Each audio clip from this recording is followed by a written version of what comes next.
Hello everybody and welcome to the channel. It's Paulie Esther here, and this week Dead by Daylight has been giving us some little teasers to indicate upcoming content, presumably for the mid-chapter. So let's go ahead and check out these three different teasers that they gave us this week here. So first was this one that says soon, and these survivors are getting crafty, and here we see I think that's Dwight just working away on a generator here with a sparking drone here in the foreground. So presumably this is the change that they had mentioned, that they wanted to get rid of those chess merchants, the skull merchants who just lock down a 3-gen and hold it forever.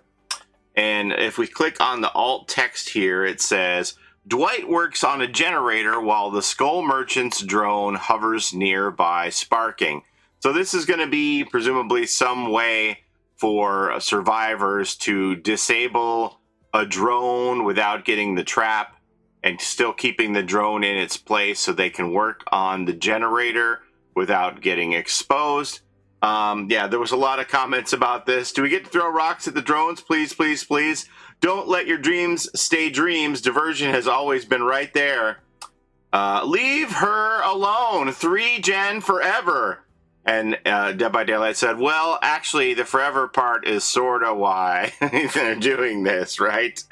Did we get guns finally? Not yet, except for David. He's always had 2. Boom, boom. Yeah, please make this change good. Okay, but only because you said please. Yeah, so I love the interaction between the Twitter overseer and the community. But this is going to help alleviate those Skull Merchant 3 gen matches. Now, I don't really see a lot of skull merchants. I don't know about you. I don't know if the reason why is because people are afraid they're going to be judged for this kind of 3-gen play and they don't want to play it. Will this increase the number of skull merchants that we see in the game when this change comes in or not? Let's see what it's all about. Not too sure what's going to happen there. Okay, and next we have this one here that says soon. Don't worry, I've got this. And we see Jane here on Hook with the trapper right in front of her, and this meter that says, take a chance to unhook. So presumably this is the idea that they had promised would come this fall, where you can self-unhook with an increasing chance of unhooking yourself the longer you are camped by a killer. The alt text here says, Jane Romero hangs on a hook while the trapper waits nearby. A new meter is visible at the bottom of the screen. So this is a meter that's going to fill up the longer that you're being camped by the killer, the more likely it'll be for you to self-unhook. So look at the wiki and see. Now, everything is subject to change. This is old information. This kind of goes over what the update would look like for unhooking yourself.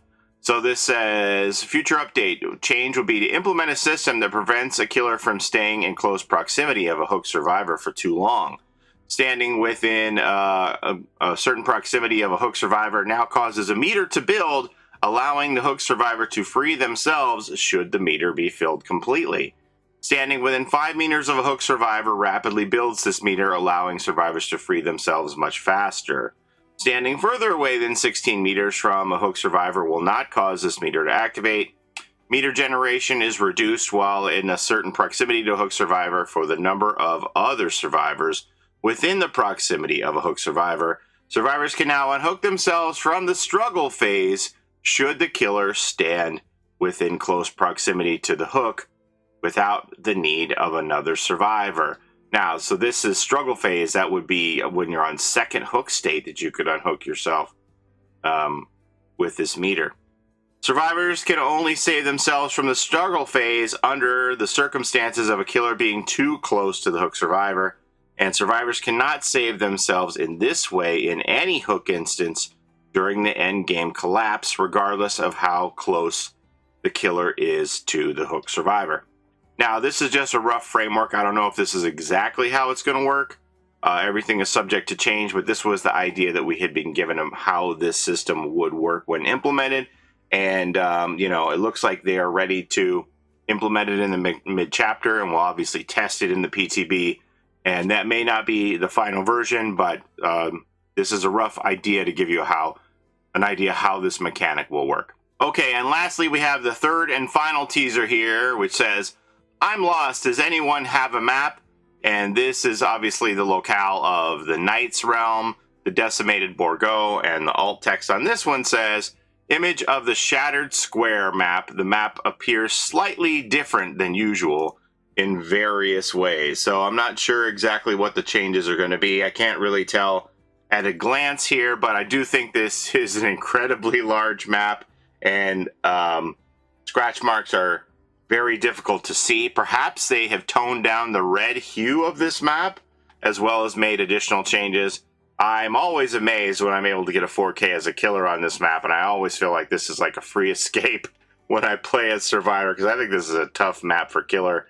So I'm pretty, I'm enthused to see that this is one that they had on their radar that they're going to make changes on. So presumably all of these changes are going to come in for the next PTB and then the next mid-chapter. And if they're showing us this stuff now, the PTB must be pretty close on the horizon. I don't know if it'll be like this coming Tuesday or the Tuesday after, but it's probably going to be pretty close. And I imagine there's going to be an updated post on this that will go in depth on all these changes. So you may see another video about this from me, because it's probably going to be more than that too. Some perk changes and things as well. But I'll keep you informed about this situation and let you know. And obviously when a PTB does come out for the mid-chapter with these changes, we'll be testing it live over on Twitch. But that's all I have for you today. As always, thank you so very much for the time you spend here with me on my channel. I truly appreciate it. Don't forget to like, comment, and subscribe. It helps the channel a ton. And don't forget to take care of each other in and out of the fog, and we will see you next time. Have a great day, everybody. Bye-bye. It's a Gen Rush life for us. It's a Gen Rush life for us. Set a hiding, we do gens. Set a randoms, we got friends. It's a Gen Rush life.